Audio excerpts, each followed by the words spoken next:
não está aqui, ressuscitou. O sepulcro de nosso Senhor foi selado, foi posto nele 2 guardas para que vigiassem um cadáver. Imaginem vocês se nós hoje colocássemos no cemitério 2 policiais guardando um corpo durante 3 dias. Foi isso que fizeram. Os que perseguiram Jesus, os fariseus, colocaram 2 soldados na porta do túmulo. Quem em sã consciência guarda um cadáver? Selaram a pedra com selo. Quem em sã consciência sela um sepulcro? Isso quer dizer que eles, conhecendo as profecias, sabiam que Jesus poderia ressuscitar. E estavam com medo, não estavam com medo que roubassem apenas o corpo do Senhor, não. Estavam com medo que Ele ressuscitasse e fosse tudo verdade. Nestes homens, nós encontramos hoje um mundo que ainda persegue e tem medo da ressurreição.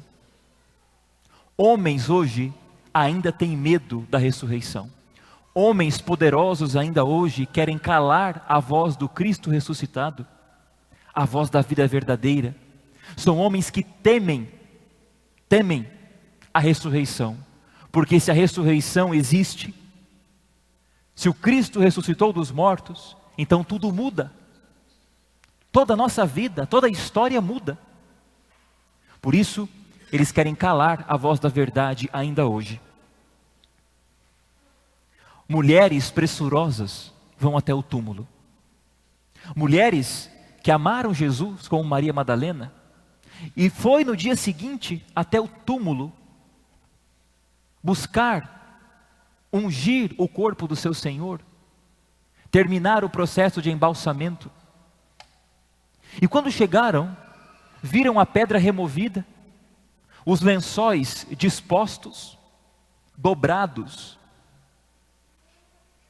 E essas mulheres, ao invés de acreditar, elas duvidaram. Os primeiros a duvidar da ressurreição foram os próprios apóstolos, os próprios seguidores de Jesus. Foram os primeiros a duvidar.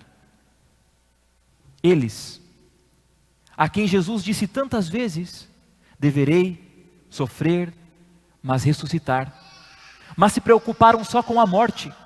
Estavam focados na morte. Para eles, toda a esperança havia acabado. Para eles não havia mais esperança. Estavam vivendo um processo de luto.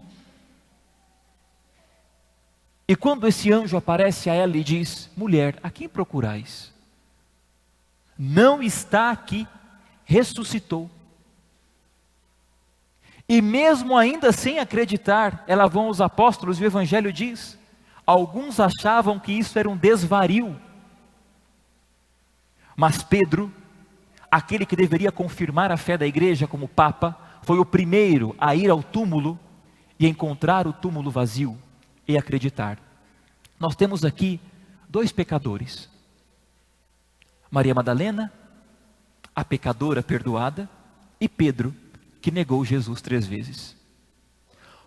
Os maiores pecadores são os que têm menos fé.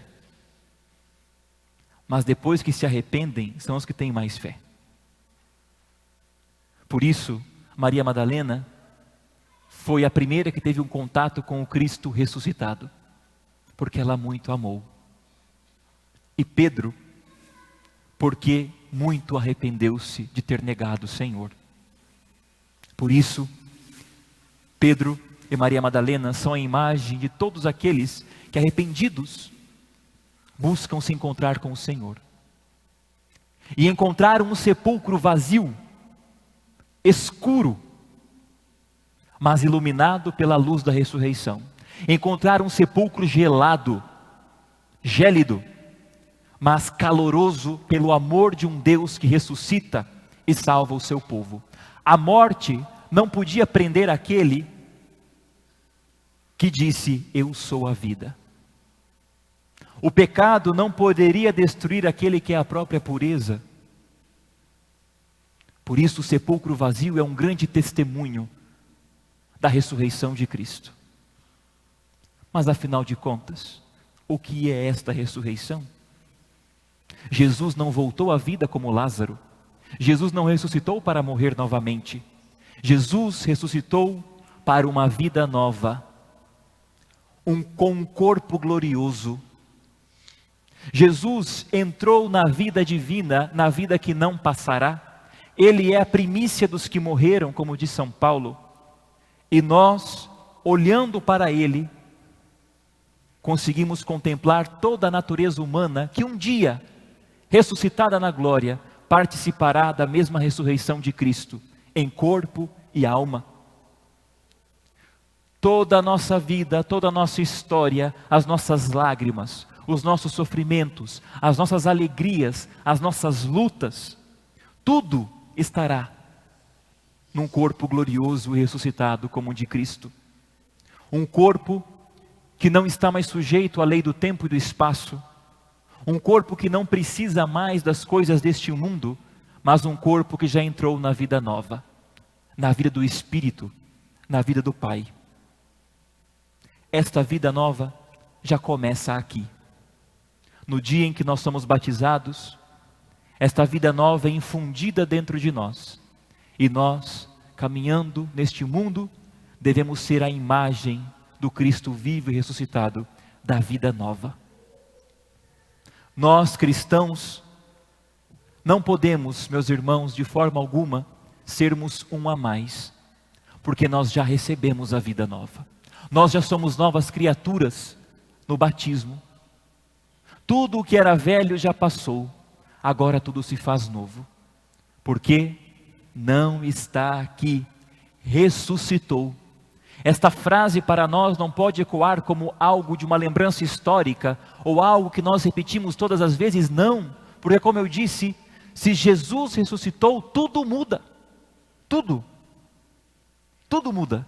Se este homem a quem nós dizemos ser Deus, e o adoramos, e o veneramos, prestamos a Ele o nosso culto nesta liturgia sagrada, é porque nós cremos que Ele ressuscitou, e que Ele está vivo, vivo e ressuscitado na glória do Pai, na eternidade com o seu corpo glorioso, vivo na sua igreja, vivo em cada um de nós, vivo nos sacramentos. Ele está vivo. A quem procurais? A quem procurais dentre os mortos? Aquele que vive. Não está aqui, ressuscitou.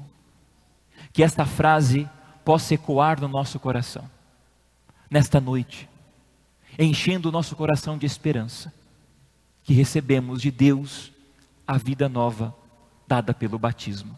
Que sejamos como Pedro, como Maria Madalena, como São João, que correndo pressurosos, porque muito foram perdoados e muito foram amados, corramos pressurosos ao sepulcro do Senhor, e escutemos da voz do anjo: não está aqui, ressuscitou. A nossa vida agora tem sentido, porque nós recebemos a vida plena, a vida verdadeira, aquela pela qual vale a pena viver, que é a vida eterna. É aquela vida a qual vale a pena lutar, se sacrificar.